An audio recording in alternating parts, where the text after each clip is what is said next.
All right, another method for solving quadratic equations, and that is the quadratic formula. And as soon as we have the quadratic formula, you'll see how nice it is to be able to use it.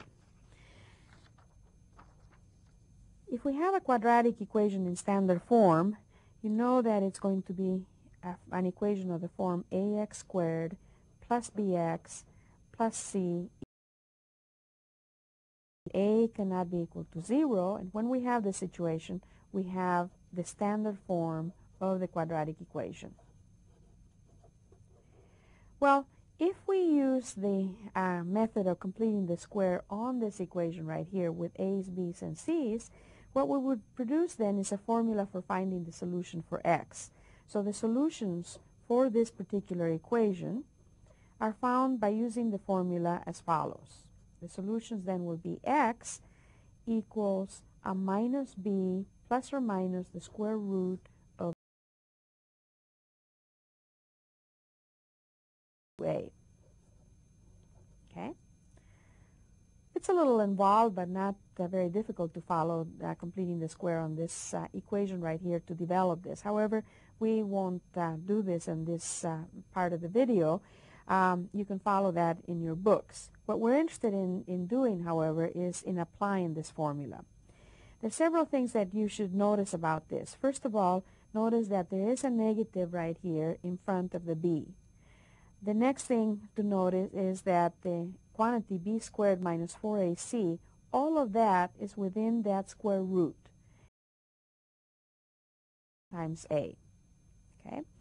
In using this quadratic formula, what we're going to do is to notice that we need to put all the quadratic equations in standard form first before we can use the formula, because that's how it was developed, with the quadratic equation in standard form. So for example, suppose we have the following. Suppose we have 3x squared equals 5x plus 2. Okay?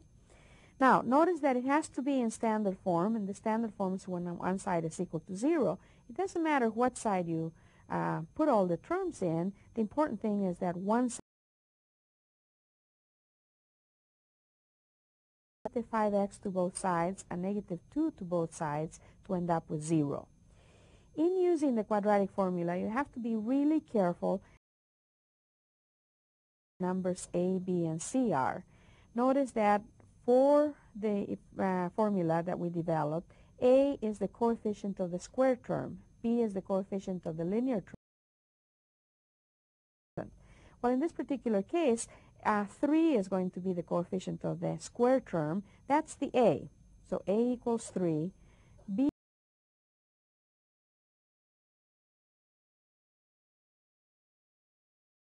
number because the coefficient of x is minus 5. And then finally c is the constant, which would be a negative 2. Now we're going to carefully replace the a, b, and c into the quadratic formula in order. There's a minus in front of the b, and so be really careful about that. In this case, we're going to have minus the b. B, it happens to be minus 5, plus or minus the square root. Another place to be careful is notice in the quadratic formula that this is a b squared. So it's going to be minus 5, the quantity squared. And be sure and put the parentheses like this, otherwise you might make an error. Minus 4 times a times c. And I recommend that each time that you use the quadratic formula, that you repeat that to your plus or minus b squared minus 4 times a times c, because each time that you do it, it's that when we do this, I'm trying to put the quadratic formula so that you can see it. Let's put it up above here. When you have the quadratic formula, and so our denominator here is going to be 2 times 3. So solving by using the quadratic formula is being really careful about noticing what a, b, and c are, carefully substituting into. Well, minus a minus 5, that's a plus 5 as our first term in the numerator. This is plus or minus the square root of the second term. Notice that we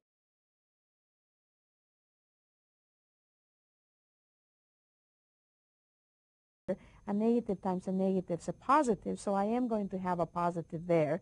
4 times 3 is 12, times 2 is 24, and then this is divided by 6.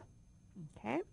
So continuing then, x equals 5 plus or minus the square root of 49 divided by 6. Well, it happens that 49 is a perfect square, so we can simplify this a little bit more. Sometimes you will have, you will come to this stage here and you won't be able to simplify the radical, but in this case we can. X equals 5 plus or minus 7 divided by 6. And once again, we have two possible solutions. One of them is x equals 5 plus 7 divided by 6, and the other one is x equals 5 minus 7 divided by 6. Well, 5 plus 7 is 12, divided by 6 is 2.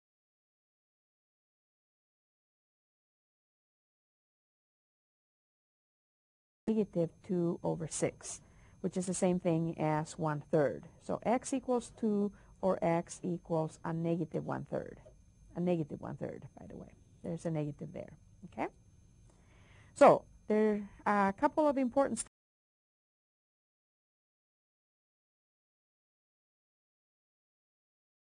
Determine what your A, B, and C are. Notice that the quadratic formula has a negative in front of the B, so that negative should be there. That's very important. The other thing to notice is that inside squared minus 4 times A times C. This negative right here, this minus, comes from the quadratic formula. You can't change that. But of course, over in this part right here, when we multiply a negative times. All right, so we've been able to solve 3x squared equals 5x plus 2. Using the quadratic formula, we ended up with the solutions x equals 2 or x equals negative 1/3.